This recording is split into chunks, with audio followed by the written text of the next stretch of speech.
Well, now let me go on to what happens with third guttural verbs, that is, verbs that have a guttural in the third position of the root. With nifal, verbs that end in a guttural show a preference for a patah, where the normal paradigm would have a sere. So with the nifal, you take the word shalach, to send, so nifal would mean to be sent. The nishla is normal. But in the imperfect form, you should have a yod, a double of the first consonant, a kamatz, and then a sere under the middle consonant of the root. But rather you get the patah, where you have a vowel. In some forms it reduces to shavah, as in third masculine plural. But where you have a vowel, it'll be an a vowel, because the guttural actually likes the a vowel better than the e vowel. Same thing with the imperatival form, at least where there is a vowel under the middle consonant of the root. It should be an e vowel according to the strong verb paradigm, but the guttural influences it to be an a vowel instead.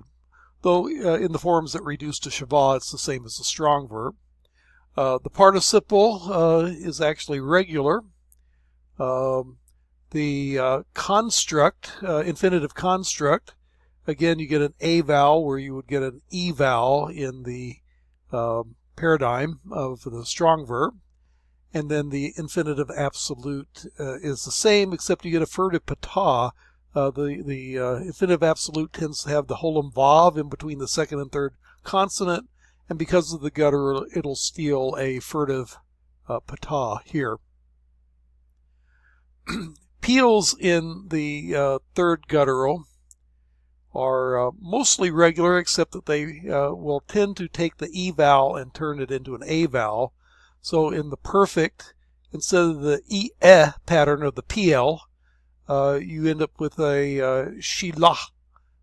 So instead of shile, you get a shilah. Well, I might mention in pasul it'll show up as shileah. And then the imperfect, again, it should be a shavah, a patah, double the consonant, and then a sere, but you tend to get the patah instead. Same thing with the imperative. And the participle, it will keep the sere, but then you get a furtive patah. I move on to the hiphil. Forms in the hiphil only show a slight deviation from the regular paradigm.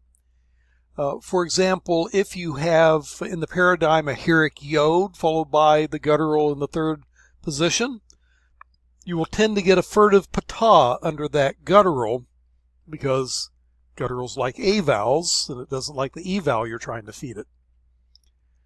So you get that in the perfect and the imperfect and the participle and the infinitive construct forms.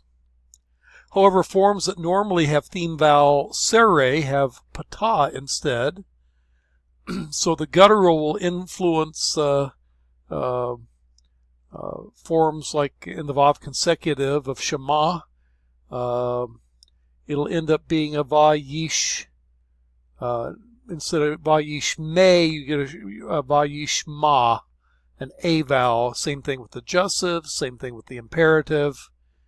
The infinitive absolute, hashme, will keep the a, but then you get a furtive patah, hashmea.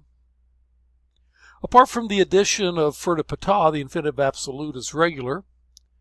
And one way to tell that a form like yashma is a hiphil and not a kal is to recall that the prefix patah occurs in the kal only with first guttural verbs, whereas shema is not first guttural, so the patah there must represent the hiphil form. Third aleph verbs, that is, having an aleph as the third consonant of the root, has kind of a double problem. Aleph is both a guttural, but it's also a letter that tends to become quiescent.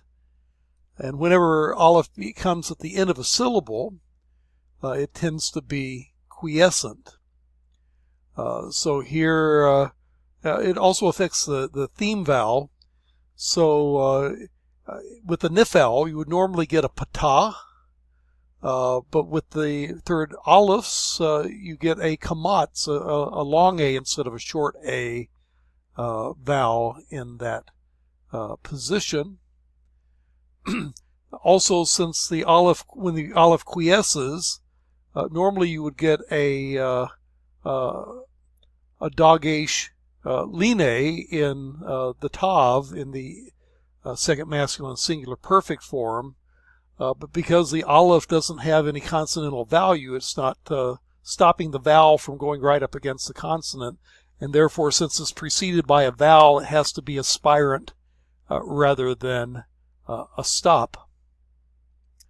Other forms, the imperfect third masculine singular follows a regular pattern. Although notice the form tikarena, that's got that sere there, that's a little different. The imperative form is pretty regular. The aleph doesn't really change much of anything there except in the feminine plural. And then the infinitive construct is regular, and the infinitive absolute, you don't even get a furtive patah. That is also very much like the strong verb.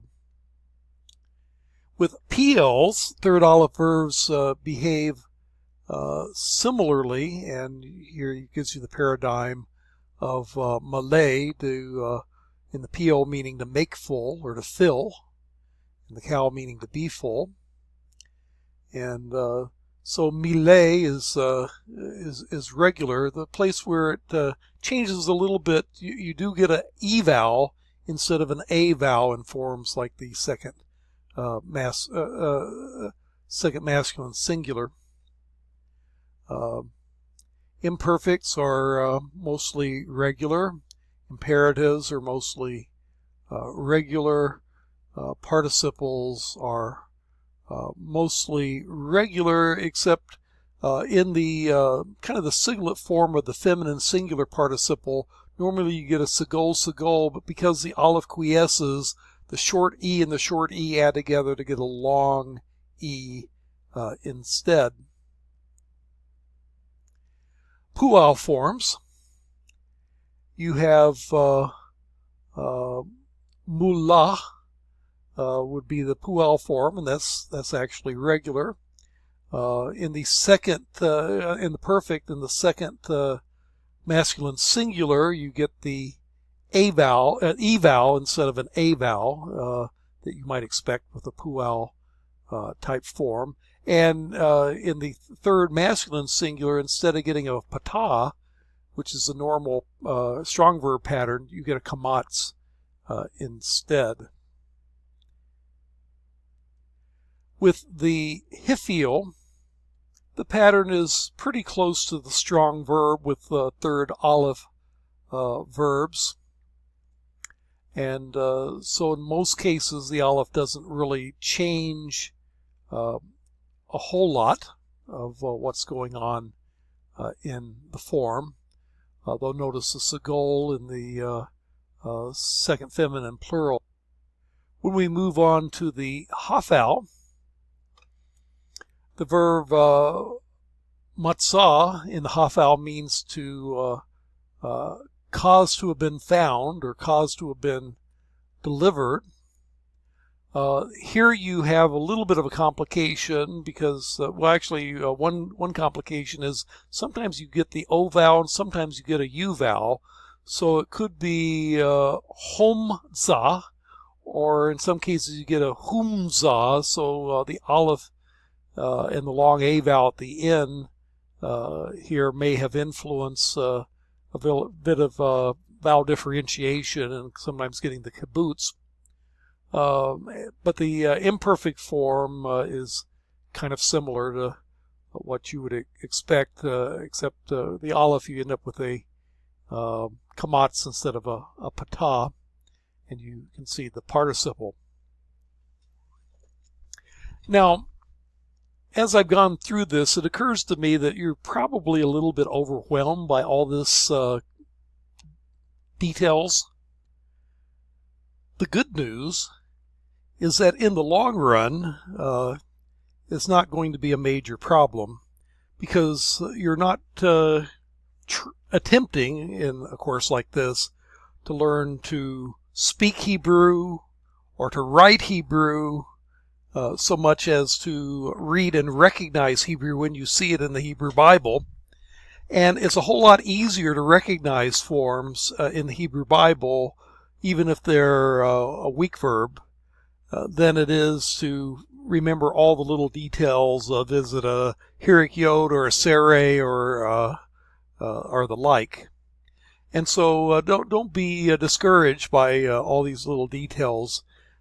It'll be good to play with it, and the homework will have you play with it some, but ultimately it's recognition knowledge, and if you have an electronic copy of the Hebrew Bible, you're going to be able to right-click on the form and it'll parse it for you anyway, so it will not be a major issue in the long run, I don't think. Well, let's go over the vocabulary and look over the homework a little bit. Here he gives you a couple of first aleph verbs. Ahaz, which means to seize, grasp, or lay hold of in the cow. And then, of course, that can be used in various other stems. And then aman means to support in the cow. And in the nifal, it would mean to be faithful. And the hifiel, it means to believe. Another spelling of this, by the way, is amen, and that's what you say after a prayer, amen. That means you're supporting it, you're in favor of it, of what's just been said when you say an amen after someone's prayer. But anyway, that's a form that's important. And then ba'ar, in the peel, means to kindle, consume, or burn. It doesn't appear to occur much in the cow. And then barach means to flee.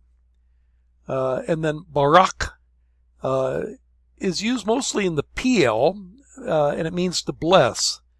So it'd be a birek would be to bless, or birak would mean to bless. It does occur as a cow passive participle, Baruch, meaning blessed or blessed. Very common Jewish prayer, Baruch atah Adonai, blessed are you, O Lord. That is the way you begin almost all traditional Jewish prayers. But anyway, this is a form you'll end up compensatory lengthening because of the resh, which behaves like an aleph as a guttural in the middle. Same thing with garash, which in the cow means to drive away. In the peel means to expel, to do a little more driving away, multiplying the action, making it more intense. And again, in the peel, you would expect it to compensatory lengthen from a hirik to a sere in the perfect because of that resh. Same thing with ma'an in the peel, means to refuse or to be unwilling. And again, because of the aleph, you'll compensatory lengthen and get a sere rather than a hirik and a double. And then mahar means to hasten or hurry. And it does occur in the nifal in the sense of to be hurried or to be rash. Maybe you know the biblical name of Isaiah's son, Maher-shalal-Hashbaz. It's related, it means quick goes the booty, fast goes the plunder. But anyway, mahar is the verb that's used there, meaning to hasten or hurry. And we'll finish this on the next video.